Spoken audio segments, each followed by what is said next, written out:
마이크 테스트 우리가 해야지. 잘 나오는군요. 마이크 잘 나오는군요. 예.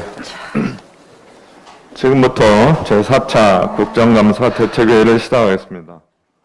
먼저 김태년 원내대표의 모두 발언이 있겠습니다.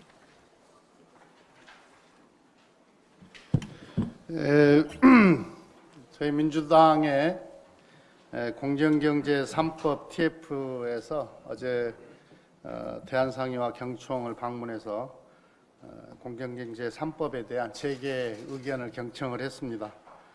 민주당은 필요하다면 언제든지 재개와 함께 머리를 맞대고 논의할 것이고요. 합리적인 의견은 적극 반영을 하겠습니다. 그런데 무조건적인 반대는 곤란합니다. 일부 경제단체와 언론이 기업 규제 절대 불가, 공정경제법은 세계 어디에도 없다, 이런 주장을 되풀이하고 있는데요. 이건 취지에도 맞지 않고 또 사실에도 부합하지 않은 주장입니다. 다시 한번 말씀드리지만 공정경제 3법은 글로벌 스탠다드에 맞추기 위한 개혁 법안임을 다시 한번 말씀을 드립니다. 재계에서 가장 반대하는 감사위원 분리선출 제도만 하더라도 미국, 독일 등 주요 선진국은 더 강력한 제도를 갖추고 있습니다. 다음에 기회 되면 구체적으로 한번 설명을 드리도록 하겠습니다. 우리 민주당은 이번 정기국회에서 공정경제 3법 처리하겠습니다. 위기를 기회로 만들어야 되는데요. 당연히 우리 경제에도 적용돼야 합니다. 건강한 경제 생태계를 만들고 우리 기업의 글로벌 경쟁력을 높이는 것이 공정경제 3법의 목적임을 다시 한번 말씀을 드립니다. 야당의 국민의힘의 김종인 위원장 역시 그런 측면에서 우리 당과 뜻을 같이 하고 있는 것으로 알고 있습니다. 민주당은 경쟁력 있는 공정시장경제 체제로의 전환을 위해 예정대로 입법을 추진할 것이라는 말씀을 드립니다. 라임과 옵티머스 사건에 대해서 다시 한번 말씀드립니다. 민주당의 입장은 확고합니다. 검찰은 라임과 옵티머스 금융 사기 사건에 대해 한 점 의혹 없이 어떤 성역도 두지 말고 적극 수사해서 사건의 전모를 밝혀야 합니다. 범죄를 저지른 사람은 지위 고하를 막론하고 처벌받아야 합니다. 그런데 일부 언론과 국민의힘이 뚜렷한 근거도 없이, 별 근거도 없이 이 금융 사기 사건을 권력형 게이트로 규정하고 정쟁의 도구로 사용하고 있는 것은 안타깝습니다. 권력형 게이트란 권력을 가진 사람이 부당한 이익을 취하기 위해서나 또는 불법 행위를 도와주기 위해서 권력을 행사하는 겁니다. 라임 옵티머스 사건은 범죄자들의 금융 사기 사건입니다. 그냥 정부 여당을 공격하기 위해서 아무데나 권력형 게이트라는 딱지를 갖다 붙이고 어떤 공격의 소재로 삼으려고 하는 것은 맞지 않습니다. 지금 검찰이 전문 수사 인력도 보강해서 아주 적극적으로 수사를 하고 있지 않습니까? 국회가 해야 될 일은 이런 금융 사기를 막기 위해서 허점은 없었는지 제대로 살펴보고 보완 대책을 마련하기 위한 어떤 정책 활동에 집중해야 하는 거 아닌가 싶습니다. IMF가 올해 우리나라의 경제 성장률을 상향 조정했습니다. OECD 회원 37개국 가운데 두 번째로 높은 성장률입니다. 주요국의 국가 신용 등급이 줄줄이 강등하는 상황에서도 우리나라는 안정적 등급을 그대로 유지하고 있습니다. 9월 수출 실적도 전년 동월 대비 7.7% 증가하는 등 곳곳에서 우리 경제가 조금씩 살아나는 조짐이 보입니다. 이런 경기 회복세를 유지하려면 방역에서 역시 흔들림이 없어야 합니다. 오늘 코로나 신규 확진자가 또 조금 늘어날 것으로 예상을 합니다. 어제 부산 요양병원에서 집단 감염이 발생을 했기 때문입니다. 정부는 서둘러서 수도권의 노인병원과 정신병원 등의 이용자와 종사자들을 전수 검사하기로 했습니다. 적절한 조치입니다. 그런데 국민을 정말 허탈하게 하는 것은 한 선교단체가 한글날 방역 지침을 어기고 대규모 비밀 종교 행사를 진행한 것입니다. 선교단체는 문제가 되자 400여 명의 참석자 명단을 지자체에 제출을 했는데 이 가운데 절반 이상은 연락이 닿지 않는다고 합니다. 일부 집단의 방역 수칙을 무시하는 반사회적 행태가 사회 전체를 위험에 빠뜨릴 수 있습니다. 모두가 함께 노력하지 않으면 방역도 경제도 지킬 수가 없습니다. 국민 방역을 흔드는 불법적 행태에 대해서는 손해배상 청구 등 정부의 단호한 대응을 주문합니다. 국정감사가 6일차에 접어들었습니다. 중반전에 접어들었는데요. 야당에서 정책은 뒷전이고 오로지 정쟁에만 몰두하고 있어서 좀 아쉬움은 있습니다만은 우리 당 의원님들은 아주 정책을 중심으로 해서 국정감사의 본연의 취지에 맞는 그런 의정 활동을 해주고 있습니다. 몇 가지만 좀 소개를 하면 김성환 의원은 산자위 국감에서 노후 산단을 스마트 그린 국가 산단으로 전환할 것을 정부에 요구를 했습니다. 오랫동안 우리가 추진해 오고 있는 그런 사업인데요. 산단 입주 기업들의 지붕형 태양광 시설을 설치하면 대형 발전소 3개를 대신할 수 있다고 합니다.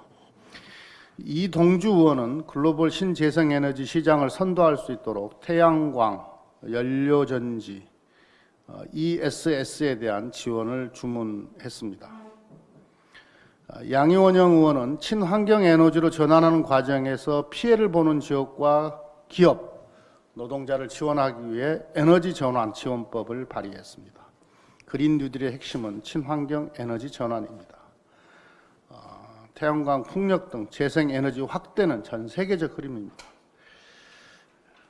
민주당은 이번 정기국회에서 친환경 에너지 전환 등 그린 뉴딜을 뒷받침하는 입법을 추진하겠다는 말씀을 드립니다. 이상입니다. 다음은 한정혜 정책위 의장의 모두 발언이 있겠습니다. 네. 21대 국회 첫 국정감사가 시작된 지 일주일이 오늘로 되었습니다. 지난 일주일간 야당은 국정감사를 대단히 안타깝습니다만 정쟁으로 얼룩진 그리고 언론으로부터는 맹탕감사라는 얘기를 듣게 만들었습니다. 지금 국민의힘이 국정감사에 임하는 모습을 보면 추미애 장관 자녀 이야기로 시작해서 이제는 옵티머스 이야기뿐입니다. 주무 상임위인 정무위는 물론이고 산자위 법사위 심지어는 농해수위까지 옵티머스로 도배되고 있습니다. 너무 준비 안 하신 것 같습니다. 오직 정부 여당을 공격하는 것에만 급급하다 보니 실체적 진실이 밝혀지지도 않은 의혹의 의혹만을 물고 늘어지고 있는 것 같습니다. 수사는 검찰에 맡기는 게 맞습니다. 그렇죠. 그 결과를 기다리고 보다 생산적인 민생 국감을 만들어 주시기를 바랍니다. 민주당은 남은 국감 기간 동안 국정 전반의 운영 상황을 살피고 점검하는 국감의 본령에 충실히 임하겠다는 말씀을 드립니다. 정부 여당임에도 불구하고 우리 민주당은 국민의 혈세가 낭비되는 곳은 없는지, 조세 정책의 약한 고리가 무엇인지 묻고 또한 개선책을 찾아내는 등 정책의 방점을 찍은 질의로 국회로서의 의무를 충실히 다하고 있습니다. 국민의힘 역시 정쟁과 공세에만 전념할 것이 아니라 민생 전반을 살피는 국감으로 복귀해 주시기를 진심으로 바랍니다. 13일 국제통화기금 IMF가 세계 경제 전망 발표했죠. 예.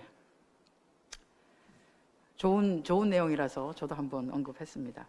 그 IMF는 수출 수요 회복과 더불어서 4차 추경 등 우리 정부의 적극적인 대응을 경제 성장 전망 상향의 이유로 들었습니다. 세계 3대 국제신용평가사인 피치가 107개 나라의 신용등급을 줄줄이 하향 조정하는 와중에서도 우리나라를 AA-로 현재 수준으로 유지한다는 발표를 한 것을 아마 기억하실 겁니다. 피치의 이런 안정적 판단 또 IMF의 성장률 상향 발표는 우리 정부와 민주당이 나아가고 있는 방향이 틀리지 않았음을 말해주고 있습니다. 특히 야당의 비판과는 다르게 경기 회복에 중점을 둔 재정정책, 국가 부채 관리, 그린 뉴딜 등 IMF의 정책 공고의 대부분이 지금 현재 우리 더불어민주당의 중점 정책으로 이미 추진 시행 중에 있다는 점에서 코로나19가 가져온 세계적 경제 위기에도 우리는 대한민국은 이겨낼 수 있다는 확신을 갖게 합니다. 앞으로도 정부와 민주당은 방역과 경제 두 가지를 동시에 살리겠다는 각오로 민생에 치중하도록 하겠습니다.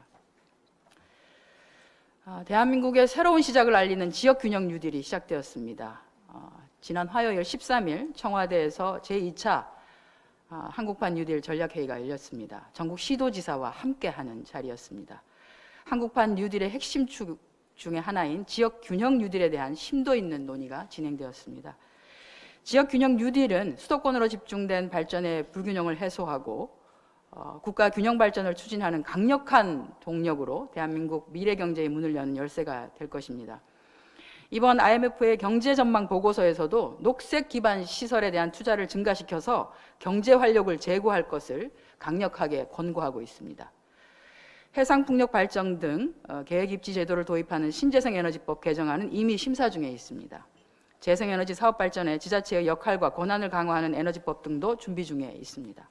이번 정기국회에서 당정 추진본부가 발표한 총 36개의 K-뉴딜 관련 법안 통과와 뉴딜 추진을 위한 예산 반영 및 제도 개혁을 속도감 있게 처리할 것입니다. 또한 시도지사로부터 뉴딜 관련 사업 인허가가 부처별로 산재되어 있어 진행이 힘들다고 한 말씀 깊이 들었습니다. 신속한 진행을 위해서 원스톱 인허가 관련한 TF 설치를 하는 것을 검토하도록 하겠습니다. 대한민국이 코로나19 위기를 극복하고 글로벌 리더로 나갈 수 있는 길인 지역 균형 뉴딜의 성공을 위해서 중앙정부, 지방정부와의 협력에 총력을 다하도록 하겠습니다. 이상입니다. 다음은 이모선 부대표의 현안 발언이 있겠습니다. 충북 증평 진천음성 이모선 의원입니다.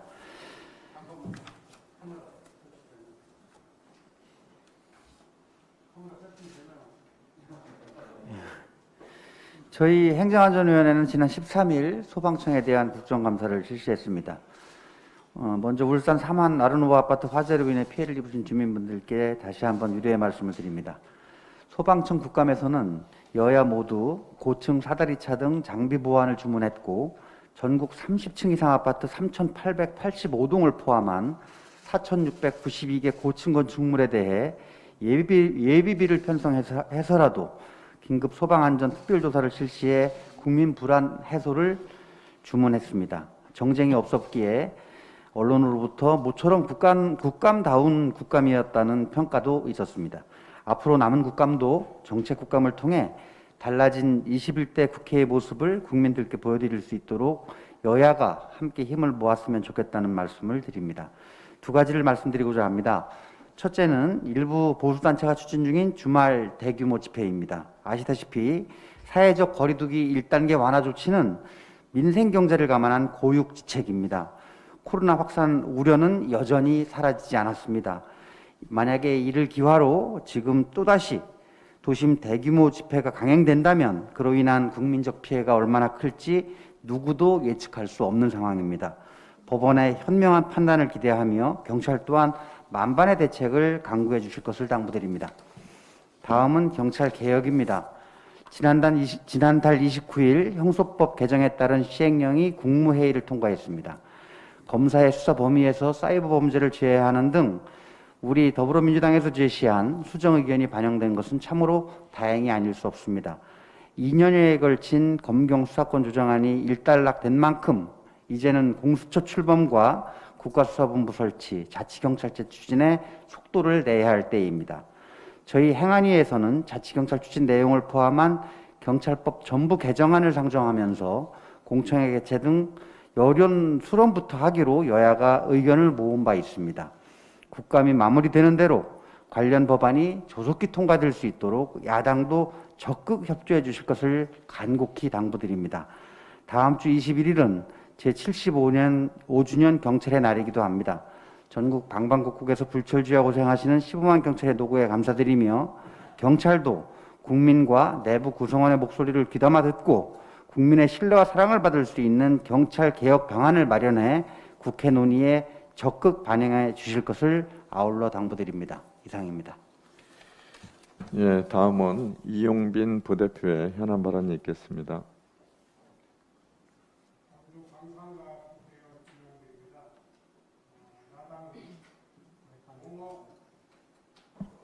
네, 다시 하겠습니다. 광주 광산갑 국회의원 이용빈입니다. 야당은 동어 반복이지만 민생 국감, 정책 국감, 국난 극복 국감에 적극 나서 주시기 바랍니다. 행정부를 감시하고 비판하며 국정 전반에 대해 점검해야 하는 국정감사가 정쟁의 장으로 변질되고 있습니다.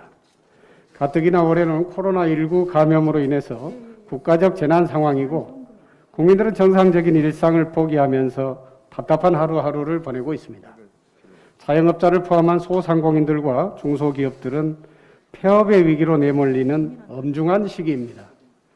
국회가 국정감사를 통해 정부가 제대로 대응하고 있는지, 향후에 닥쳐올 위기 상황에 대비해 어떤 준비를 하고 있고 무엇을 준비해야 하는지 점검하고 보완하는 데 집중해야 될 때입니다. 그런데도 제1야당인 국힘당은 국민들의 불평과 위기 상황에 아랑곳하지 않고 마구잡이식의 의혹 제기로 정쟁에 몰두하고 있습니다. 라임 펀드, 오티머스 펀드 사건은 검찰 수사가 진행 중입니다. 대통령께서도 검찰 수사에 적극 협조하라고 하셨습니다. 검찰 수사의 결과 연루된 정치인이 있다면 책임지는 것은 당연합니다. 팩트를 가지고 문제를 제기하는 것은 얼마든지 환영합니다. 실체가 불분명한 소문이나 허무맹랑한 문건을 가지고 마치 권력형 비리인 양 몰아가고 여당의 대권 후보들이 연루된 것처럼 끌어들이고 상처내고 여론을 호도하려 하는 것입니다. 즉각 중단해 주십시오. 국민들의 정치 수준을 너무 얕잡아 보지 마시기 바랍니다. 악의적인 정치 음해인지 아닌지는 상식적으로 봐도 판단이 되는 문제입니다.